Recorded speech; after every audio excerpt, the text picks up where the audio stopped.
कुछ भी बोलने के पहले मैं उस महान व्यक्तित्व के चरणों में श्रद्धा सुमन अर्पित करता हूं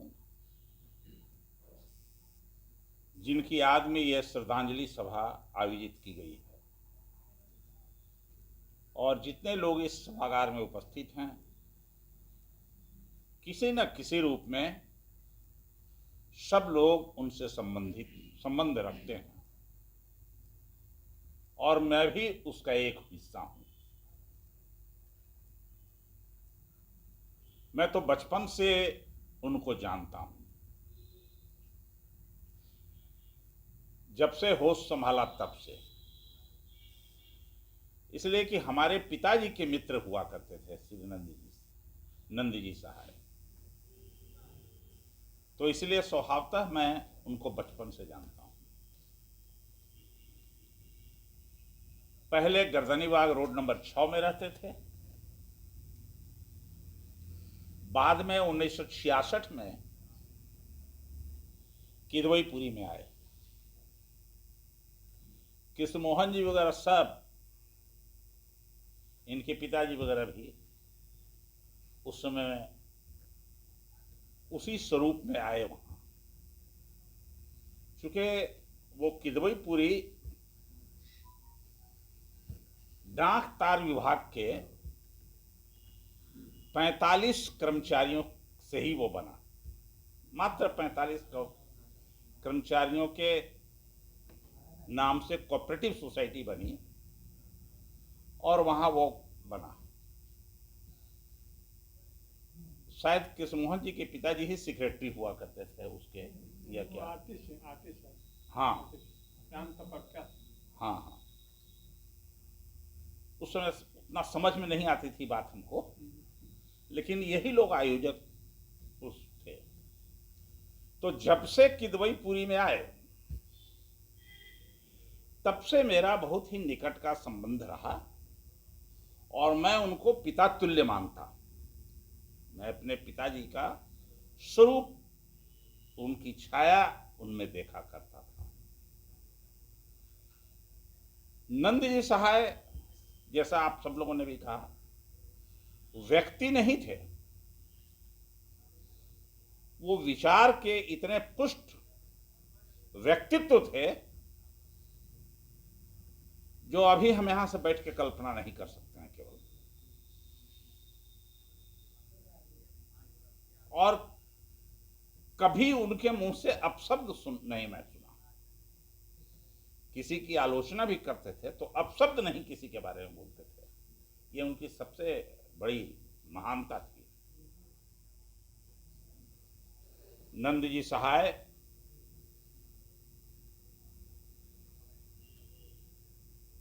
उस व्यक्तित्व का नाम है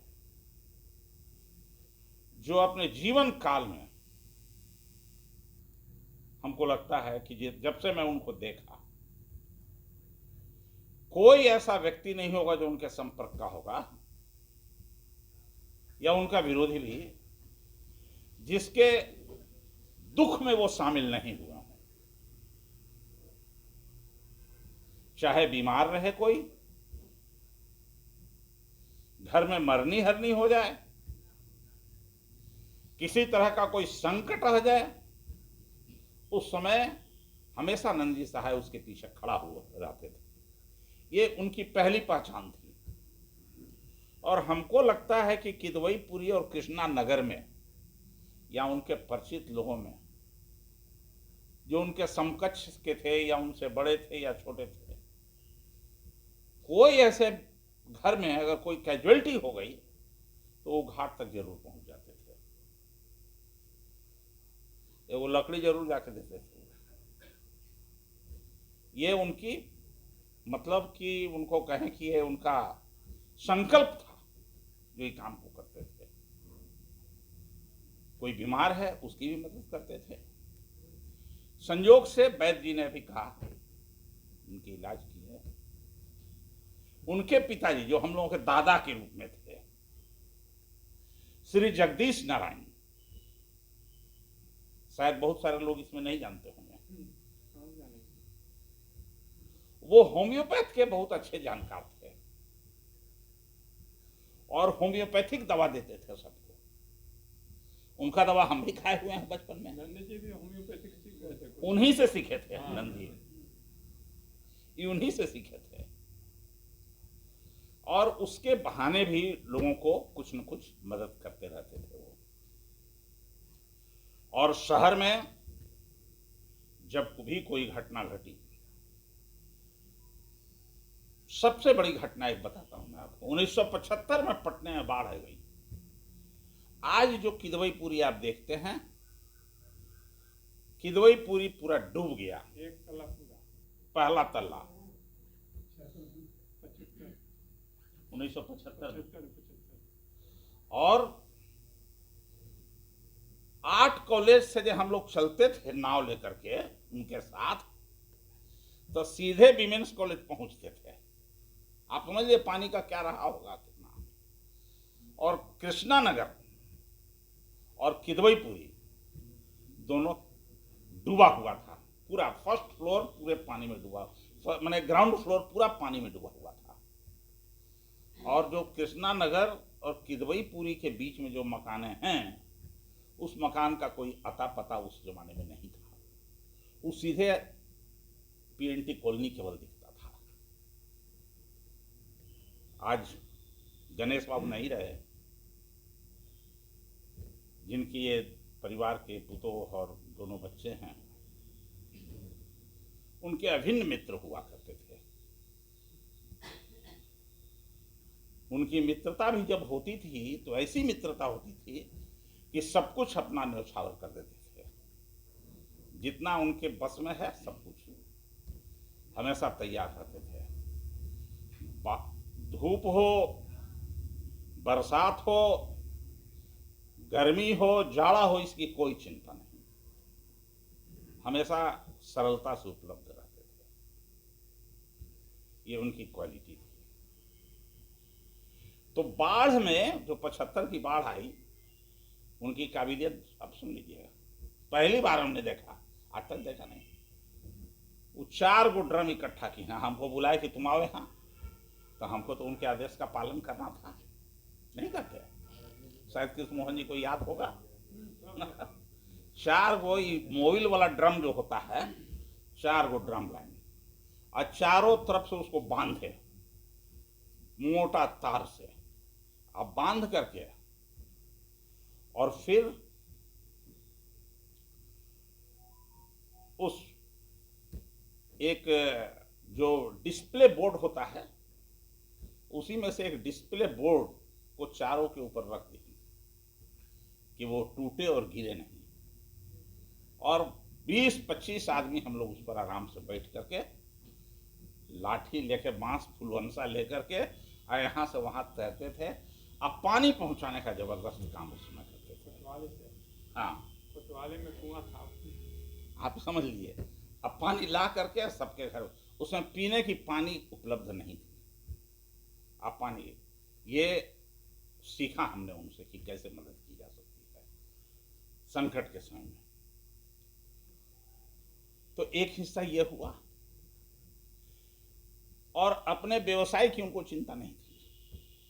कोई ऐसा धंधा नहीं होगा जो नहीं किए होंगे या फिर छोड़ दिए होंगे। वो जैसे शुरू में सीमेंट के डीलरशिप बने हुए, कल्याणपुर सीमेंट का डीलरशिप जो था बंजारी, तो वो आप सब लोगों को शायद नहीं पता होगा। गणेश बाबू जो थे, ये बच्चे लोग के दादा, इन्हीं लोगों के ग्रुप का हुआ करता था। अब परमानंद सहाय जी यहाँ थे, जो पीएनटी कॉलोनी में देखते होंगे आप, राम दुलारी सिन्हा जी का जो मकान है, उसके पीछे का सबसे बड़ा कैंपस। अब तो उसमें बहुत सैकड़ों मकान बन गया। जिनके रिजाइन करने के बाद बिहार के मुख्यमंत्री बीपी मंडल हुए थे एक बार, वो परमानंद सहाय उसके गए। 2 था उनका, एक तो बिहटा का शुगर मिल और दूसरा बंजारी सीमेंट। ये सब इन्हीं लोगों का था। और आज के तारीख में इसी ग्रुप का होटल मौर्या, और इसी ग्रुप का वो क्या पेंट है, हम भूल रहे हैं, जो सबसे बड़ा पेंट है, नहीं बता देंगे हम। हाँ, तो खैर ये अलग बात है। तो कहने का मतलब यह था कि उन्होंने सीमेंट का डीलरशिप लिया, फेल हो गया, चला नहीं उनसे वो डीलरशिप। पहली बार बिहार में जेनिथ कंपनी का वो लिए डीलरशिप, जो फ्रिज उरीज है। तो आप देखते होंगे डी लाल सन्स था, अब तो है नहीं D Lal and sons. Patna में 2 ही दुकान सबसे मशहूर जनरल स्टोर की होती थी, एक डी लाल सेंट और दूसरा जेजी का। डी लाल सेंट था वो फ्रेजर रोड पर, जो सम्राट होटल है आजकल, उसके ठीक सामने में। पुराना स्टूडियो ऑफिस। हाँ, सीडी ऑफिस के कॉर्नर पर। उसी में उनका ऊपर था जेनिथ का डीलरशिप था उनका, वो भी फेल कर गया। इसके पहले वो ये जो सिनेमा हॉल अशोका था, वो भी किसी न किसी रूप में उन्हीं लोगों की ग्रुप में था, बबुआ जी का डायरेक्टर थे। हाँ, उससे भी निकले। फिर ये पटना में एडवर्टीजमेंट वगैरह का जो काम होता है चौराहा वोराहा पर, इसको भी सब फेल करके गया उनका। कालीन वाला बतेवे किए कृष्णमोहन जी। लेकिन इस सब के कारण यह था फेल होने का कि व्यापार में कम समय देना, समाज सेवा में ज्यादा समय देना, ये इनकी पहचान थी। अपने व्यापार के प्रति कम ध्यान रखना, लेकिन समाज के सेवा के प्रति इनकी प्रधानता हुआ करती थी। और हम लोग भी इनको देख देख करके सीखते थे, हम भी उस समय बच्चा थे। तो नंदजी सहाय अपने आप में एक ऐसे व्यक्तित्व थे समाज सेवा के नाम में, जिसकी जितनी भी चर्चा करें वो थोड़ी होगी। वैसे तो धरती पर जो आदमी आया है उसको जाना है, आज जाए कल जाए, जाना तो सबको है। लेकिन यही सबसे बड़ी पहचान है कि 10 साल हो गए नंदजी सहाय की मृत्यु के, और उसके बावजूद भी उनके याद में इतने लोग यहाँ अभी इकट्ठा हैं, ये काबिल तारीफ है। और नंदजी सहाय ऐसे व्यक्ति थे कि पटना में हमको याद है उस समय कि भाजपा का अगर कोई प्रोग्राम हुआ, उस समय तो भाजपा थी ही नहीं। हाँ, भाजपा उस समय नहीं थी, भाजपा तो बनी 80 में, उसके पहले की बात मैं कह रहा हूँ। या गुरुजी यहाँ आ गए, जो बड़े बड़े लोग जो कहते हैं नंबर 1 में रजू भैया, गुरुजी, सब बाला साहेब देवरास, अभी के सर जितने लोग रहे, बबुआ जी वगैरह, जो भी, अगर सब लोगों की व्यवस्था करने वाला कोई व्यक्ति था, रहने का, ठहरने का, खाने का, जिसका नाम नंदजी साहब। आडवाणी जी हो, अटल जी हो, कोई। अब दुए को घर था पटना में, आप लोग बहुत सारे हैं भाजपा से, लेकिन मालूम आपको नहीं होगा। एक थे गंगा, उनकर कहाँ, वो तो भारी कंजूसत भी है। हम बताते हैं, बोला सुनो। यहाँ थे एक गंगा प्रसाद जी, जिनका हाँ कोल्ड स्टोरेज, जिनका बेटा अभी एमएलए है, अपने गवर्नर है वो गंगा, वो हाँ हैं। और दूसरा मकान था वासुदेव अग्रवाल का, इसमें आज चूंकि वो नहीं रहे इसलिए आप लोग नहीं जानेंगे, बहुत सारे लोग। किदवई पूरी पेंटी कॉलोनी में रामलखन बाबू के घर के बगल में, हाँ घरवा है लेकिन कोई रहता नहीं है। उनको 7 गो बेटी, एक गो बेटा दिलीप, वो भी अब बूढ़ा उढ़ा हो गया। पैसा होता है तो जल्दी बूढ़ा हो जाता आदमी, तो वो कहीं सूरत में रहता आजकल वो, क्या कि उनके पोता से हम मिले एक बार अचानक, ये कह रहे हैं। तो ये दोनों घर उस समय, और बाकी जितने लोग देखते हैं शायद ही ऐसे व्यक्ति कोई होंगे जिनसे उनका, ये ठाकुर बाबू का नाम ये ना, ठाकुर बाबू के अन्य भक्त थे वो नंदी साहब। हैं? हाँ, एकदम नहीं सुन सकते थे उनकी अनन्य भक्त। ये तो रहते थे कि पिरमुहानी में, ये तो बाद में आया है रविशंकर जी यहाँ बोलिंग रोड में, मूलतः पिरमुहानी के रहने वाले हैं। और उनकी सबसे बड़ी देन ठाकुर बाबू के को जीवित रखने वाले में नंदजी साहब। ठाकुर प्रसाद सामुदायिक भवन जो देख रहे हैं आप बना हुआ, ये उन्हीं के दिमाग की उपज है। वहां पर जल कुमरी था, गड्ढा, बालू निकाला था उसमें सब, और भर पोरसा का पानी और उसमें जल कुमरी हुआ करता था।